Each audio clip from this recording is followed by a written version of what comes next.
Obviously, that is a red flag for us, no? Not only in terms of the driver himself, but also for the company.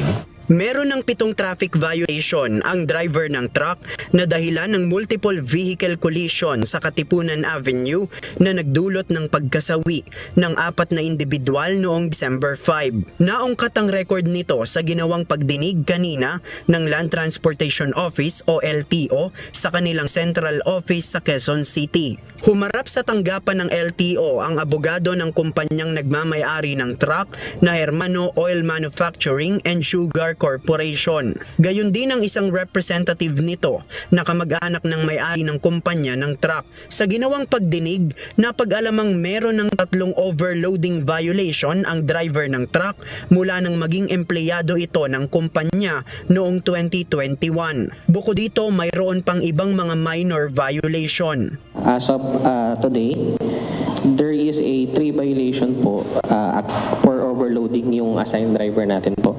And bukod po doon, meron din pong mga minor violation which is failure to wear prescribed seatbelt and operating with defective. Ngunit hindi ito makumpirma ng mga dumalong kinatawan ng kumpanya dahil limitado lang ang kaya nilang ibigay na impormasyon. Are you familiar na 3 beses na siya nahuling overloading?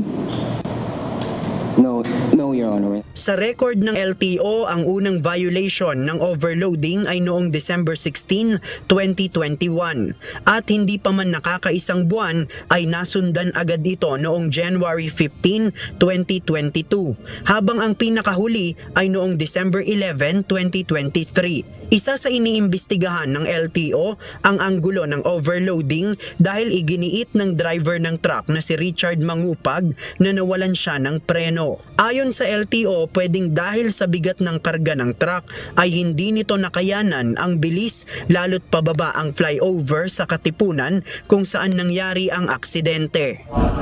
Sa ngayon, wala pang desisyon ang LTO kung mare-revoke ang driver's license ng truck driver at masususpinde ang rehistro ng kumpanyang nag-ooperate nito.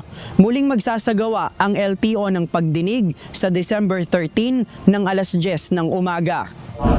Samantala, ayon sa LTO, magsasagawa sila ng paghihigpit sa mga inspeksyon ng truck upang maiwasan ang kahalintulad na trahedya.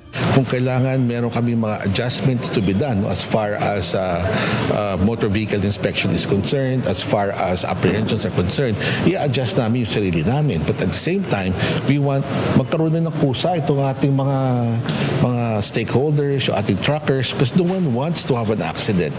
I'm sure of that, di ba? Wala may gusto yan. Pero kailangan matuto tayo dito, kundi sayang naman yung mga nabuwis na buhay at saka nasugatan na tao. JP Nunez, UNTV, News and Rescue. Diyos ang aming sandigan, serbisyo publiko ang aming pinahahalagahan.